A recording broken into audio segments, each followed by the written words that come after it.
আসসালামু আলাইকুম বন্ধুরা। তো সবাই কেমন আছেন? তো আজকে অনেক দিন পর স্মৃতিসৌধে ঘুরতে আসলাম। তো স্মৃতিসৌধে প্রবেশ করে এই মনটা ভালো হয়ে গেল, কারণ আজকের ওয়েদারটা অনেক ভালো,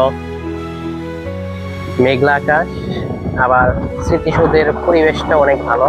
তো আগের চেয়ে অনেক পরিষ্কার পরিচ্ছন্ন। আজকের স্মৃতিসৌধের লোকজনের সংখ্যা অনেক কম, এবং এর আগে কয়েকবার আসছি, বাট স্মৃতিসৌধে এতটা পরিষ্কার পরিচ্ছন্ন ছিল না বিগত সরকারের আমলে। বাট এখন অনেকটাই পরিষ্কার পরিচ্ছন্ন, কোথাও কোনো ধুলো বালি পাতা কিছুই নেই।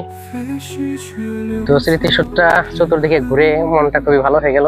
চলুন আজকে আপনাদেরকে স্মৃতিসৌধে চতুর্পাশটা দেখাই, এবং কেমন লাগলো অবশ্যই কমেন্টে জানাবেন।